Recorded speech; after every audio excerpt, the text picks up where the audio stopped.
The stars hung quiet above New Terra, casting a cold silver light on the surface below. In the command tower of the capital city, Commander Jax Vorn stood tall, his hands folded behind his back as he looked out over the glowing skyline. Towers of steel and glass reached toward the sky. Drones hummed softly in the distance. Humanity had come a long way from the ashes of Earth. A low chime echoed through the room. His second-in-command, Admiral Kayla Miles, stepped forward. "The Council probe has been confirmed," she said. "It entered Sector 19 3 hours ago." Silent, but scanning everything.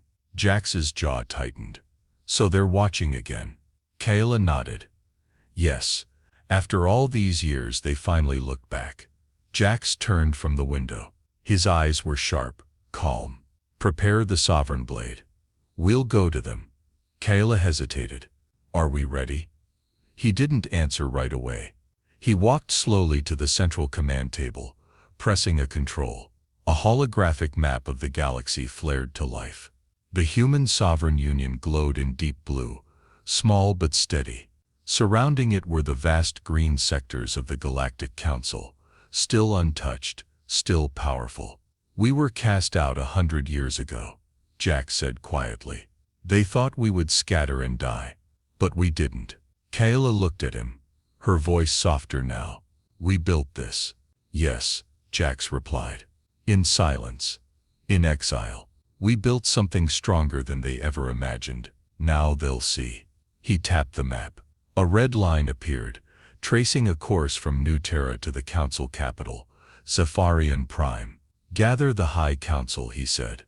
"We leave in 3 days." Later that evening, Jax walked alone through the Hall of History.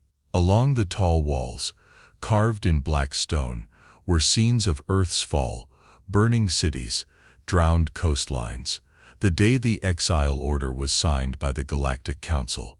He paused before one carving, a family huddled in the ruins, a council ship hovering above. He remembered being a boy when it happened.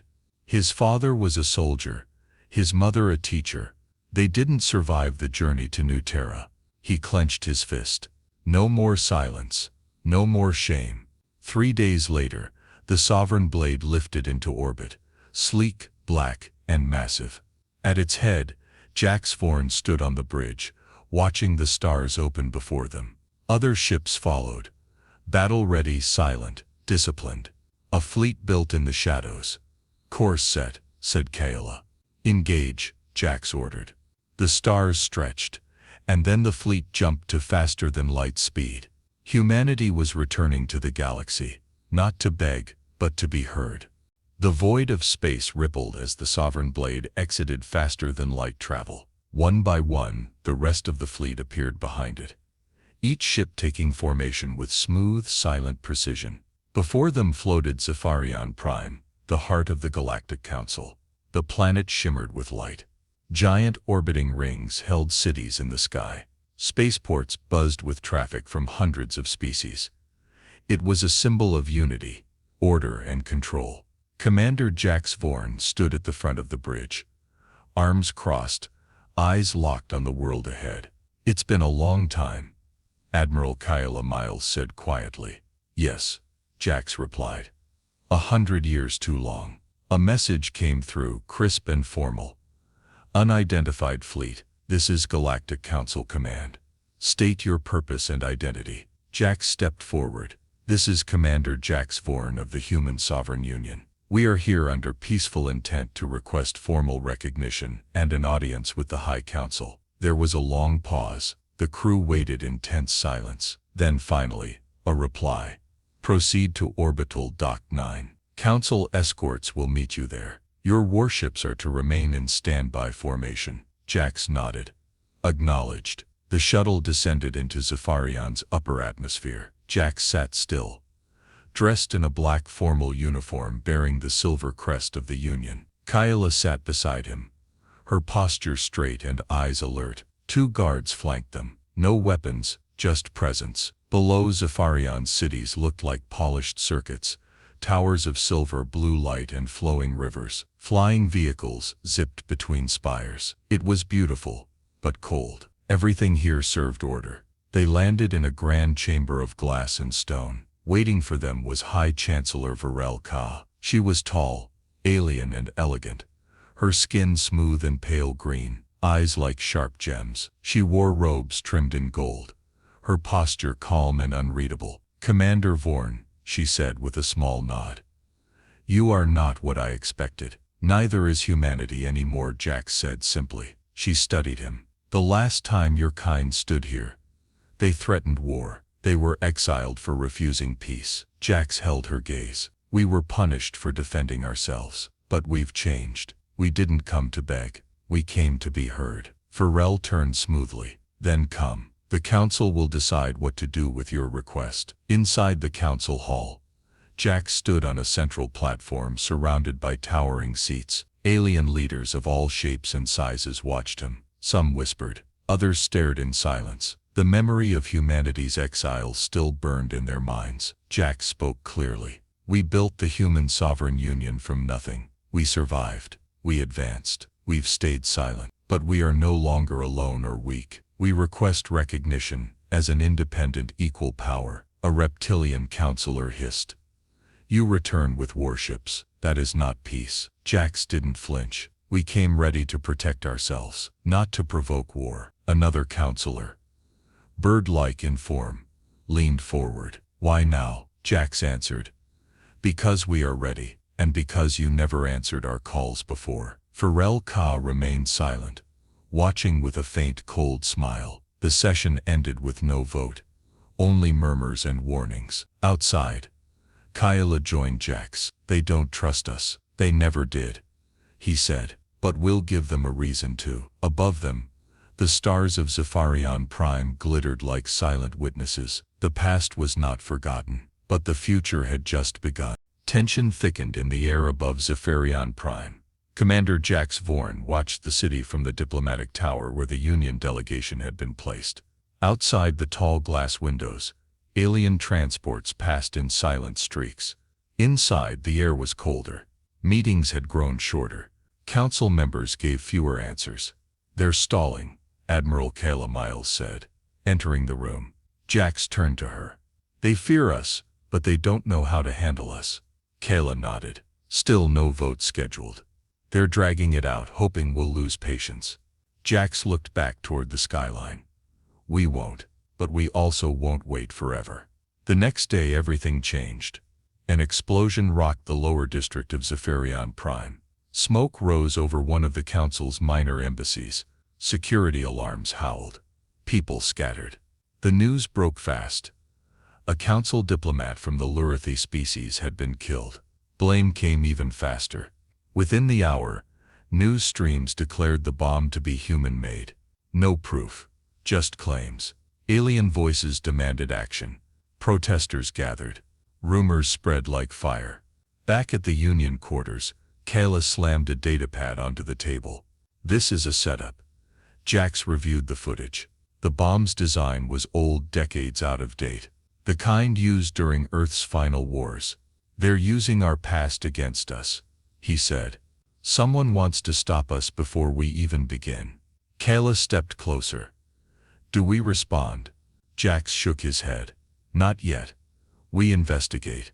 That night, in a quiet sector of the city, Jax met someone he hadn't seen in years. Soren Val, a tall alien with silver skin and mechanical eyes, stepped out of the shadows. He was once a council intelligence officer, until he vanished. "You still breathe," Jax said with a half-smile. "Barely," Soren replied. "I've seen what they don't show in the council chambers." "You were right to come prepared. You know who planted the bomb." Soren nodded. "An internal council faction. The Peace Directive. They believe your return will destroy galactic order. They staged the attack to turn the council against you." Jax's voice hardened. "Can you prove it?" "I already have." Soren handed him a small chip. "Surveillance footage. One of their agents entered the building an hour before the blast. Human gear." "Yes, but planted." Jax stared at the chip. Then at Soren. "Why help me?" Soren's face darkened. "Because I've seen what real power does when it fears change." You may be humanity's only chance, and maybe ours too. Back at the diplomatic quarters, Jax played the footage for his team. Clear evidence. Alien hands, human gear, lies exposed. Kayla looked up. If we take this public, we won't. Jax interrupted. Not yet, we give them a chance to correct this. Kayla frowned. And if they don't? Jax's eyes were calm and cold. Then we show them who we've become. Outside, the protests grew louder. The council watched from above, and in the shadows, old enemies moved in silence. The council chamber was full again. Lights dimmed, and a hologram of the recent bombing played in the air above the delegates. Gasps and murmurs followed. The Lurthi ambassador's death had shaken many. Commander Jax Forn stood in the center once more, calm and silent. He watched the reactions carefully. High Chancellor Varel Ka raised a hand. This evidence, she began, points to technology used by humanity during its final Earth Wars. The design is familiar. Jax stepped forward. Familiar, yes, but not current. That tech was buried with Earth. We don't use it anymore. Another delegate, from the insectoid thrall species, clicked their mandibles. Why would someone frame humanity? Because someone fears what we've become, Jax replied. He reached into his coat and placed a data chip on the podium. This contains surveillance footage from the blast site, unedited, taken by an internal council system. It shows one of your own entering the building with the device. Whispers turned to confusion. Some delegates leaned forward. Others looked to Varel Ka. We have reviewed that footage, Varel said coolly. It was inconclusive. Jax narrowed his eyes. Or inconvenient. The silence that followed was sharp. After the session, Kyla met Jax on the balcony, overlooking the council plaza. They won't admit the truth, she said. They can't, Jax replied. Admitting someone from the inside tried to frame us would break their illusion of order. Kyla turned to him. What do we do now? We stop waiting. The next day, the human sovereign fleet moved. Without firing a shot, 5 capital ships repositioned to the outer edge of council-monitored space, near 3 neutral systems with small pro-human colonies. The message was clear. We will protect our own. The council responded with sharp words. Human military presence in neutral zones is a threat to peace. Varel Ka announced in a broadcast. We urge immediate withdrawal. Jax stood before the press and gave a simple answer. We came in peace, but we won't stand unguarded while your halls hide lies. Tensions rose quickly. Council fleets began patrols near the same neutral systems. Accidental scans. Close flybys. Every move was a test. Inside the Human Union Council chamber aboard the Sovereign Blade, Jax faced his advisors. Some wanted to strike first, some wanted to retreat. We will do neither, Jax said firmly. We will stand. We will hold the line, but we will not fire the first shot. One advisor, a former Earth general, slammed a hand on the table. They will take that as weakness. No, Jax replied. They'll see it as control. Strength is not in how loud you speak. It's in how long you can stay calm in a storm. Days passed. The galaxy watched. Support for humanity grew in whispers. Some alien citizens questioned the official narrative. Others began to doubt the council's unity. Inside her office, Varel Ka watched the changing tide with quiet fury. They've come too far, she said to her aide. If we don't act now, we'll lose the upper hand. She turned to the window. Stars blinked in the distance. Prepare the strike. A storm was coming, and Jax Forn knew it. He stood alone on the observation deck, eyes fixed on the edge of known space. We offered peace, he whispered. Now we brace for war. The stars over Sector 9A were quiet, but the silence was tense. The Sovereign Blade floated at the center of the human fleet, engines low, weapons powered but hidden. Jax Forn stood on the bridge, staring at the holomap. Red markers blinked. Council ships moving closer. They're boxing us in, Admiral Kyla Miles said. 4 battle groups. No messages, no warnings. Jax nodded. They want us to fire first. Kyla stepped beside him. And if they do, Then we end this quickly. Without chaos, without fear. That evening, Council ships crossed into the neutral zone. They came fast and quiet. No hails, no signals. On the Sovereign Blade, alarms sounded.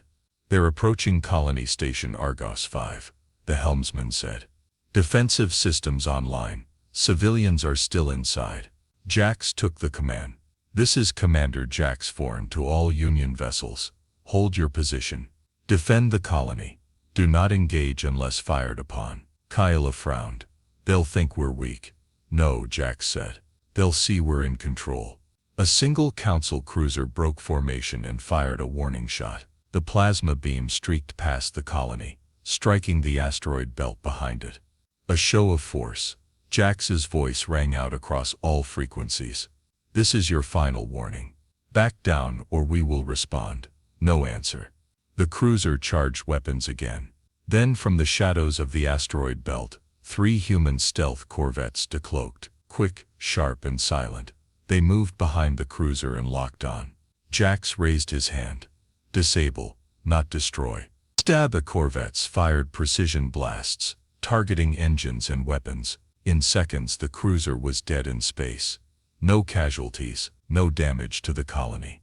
The Council fleet stopped. Across the galaxy, feeds lit up with the footage. Human ships defending without aggression, striking only when needed, sparing even the enemy. On Zephyrian Prime, the Council chamber erupted in chaos. Some shouted for retaliation. Others, shocked by the footage, called for a pause, for review, for truth. Pharrell Kyla watched silently. Her control was slipping. She knew it. Stabberfee. Later that night, she met secretly with 3 senior commanders. "We strike the heart of their fleet," she said. "We force them to retaliate. We show the galaxy their true face." One commander spoke hesitantly. "And if they don't respond with violence?" Pharrell's eyes narrowed. "Then we push until they do." Back aboard the Sovereign Blade, Jax met with Kyla in the war room. "Stabberfee, you knew they'd push this far," she said.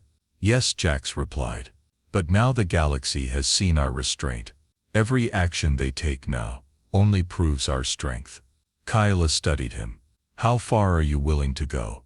Jax looked at the holomap again. The Council fleet had backed off, but more ships were coming. War loomed closer every hour.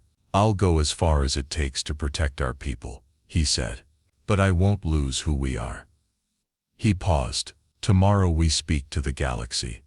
The galaxy watched. Every news channel, every holostream, every data feed across hundreds of star systems was tuned in. A public broadcast from the Sovereign Blade was not common, and never before had it come from the Supreme Commander himself. Jax Vorn stood before the cameras in his black Union uniform. His voice was steady, his words simple. "We did not come to conquer. We came to return, and still we are met with fear, lies, and silence. But we will not be broken. We will not be erased. Humanity stands for peace, but we are ready for war." Across the galaxy, his words echoed, and they reached Zephyrian Prime. High Chancellor Varel Ka sat in the central chamber, her face calm but her eyes burning. She turned to her generals. "Begin the strike."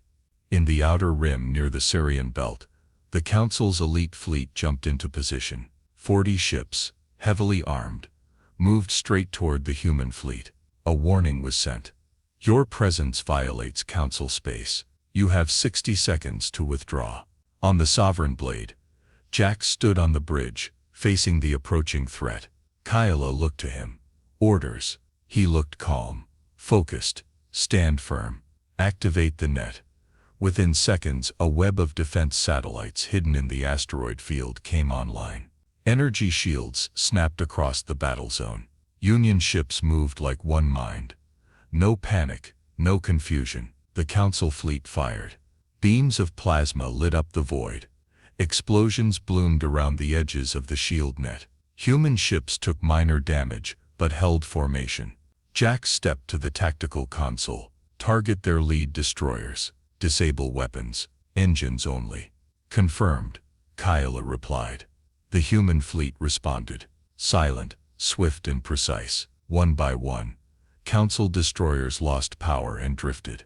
A second wave tried to flank from above, but Union corvettes, cloaked in stealth fields, cut them off. No ship was destroyed, no life lost. The battle lasted less than 15 minutes. When it ended, 20 Council ships floated powerless. The rest pulled back, unable to fight, or unwilling to continue. Inside the Council chamber, silence fell. A live feed from the Sovereign Blade played across the chamber's great screen. It showed Union ships helping disable damaged Council vessels, offering safe passage back to their systems. There was no taunt, no celebration, only control. Discipline, strength. Later that night, Jack stood alone in the observation bay of his ship. Kyla joined him quietly. "You did it," she said. "No," he replied. "We did what we had to." She studied him. "And now," he looked out at the stars, "now we give them one last chance, one last voice." He turned to her. "Tomorrow I go to Zephyrian Prime." Kyla raised an eyebrow. "Alone?" "Yes. If they still want war after that, then the galaxy will know who stood for peace and who chose fear." The next morning, a single Union shuttle entered Council airspace. It carried no guards, no weapons, only Jack's Forn. Zephyrian Prime was silent. The massive towers, the sky cities, the orbital rings all waited. News of the failed Council assault had already spread. Billions watched as the small Union shuttle broke through the clouds and descended to the Grand Assembly Hall. Commander Jack's Forn stepped out alone.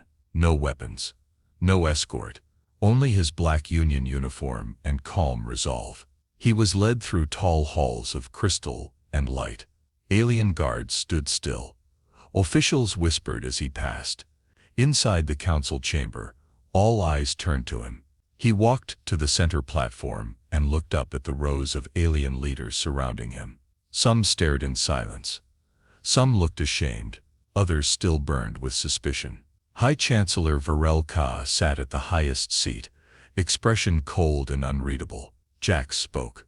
"I stand here not as a threat, not as a soldier, but as a representative of humanity. You exiled us for our past. We survived it. We rebuilt in silence. And now we return with unity, peace, and strength." A delegate from the Kormathi species, a longtime enemy of humanity, leaned forward. "You fought back," he said. "You humiliated our fleet." "We defended ourselves," Jax replied. "Without killing a single soul. Ask your captains. Ask your soldiers. Every one of them returned home alive." Whispers filled the chamber. A small alien diplomat from the Kari species, known for their honesty, stood up.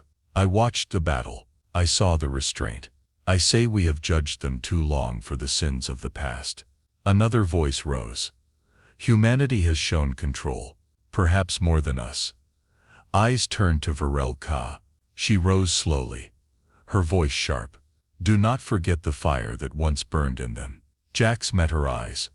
"And do not forget that fire also forged something better." The council voted, in silence. One by one, holographic lights blinked across the chamber. Green for approval, red for denial. As the final light turned green, a soft tone rang through the chamber. The vote had passed. Humanity was reinstated, recognized as an equal sovereign power within the Galactic Council. Later Jack stood before a gathering of leaders, citizens and press from across the stars. He spoke clearly. "We were cast out. We were forgotten. But in the dark, we built something greater. Not through fear, but through unity, discipline, and vision. Today we do not return to serve. We return to stand beside you." He paused, then looked into the sea of watching eyes. "We are human, and we are home." As the sovereign blade lifted back into space, Jack stood once more on the bridge, watching the stars. Kayla stepped beside him. "It's done." He nodded. "Yes, no more exile, no more silence." She smiled. "What now?" Jax looked out at the galaxy. "Now, we build a future.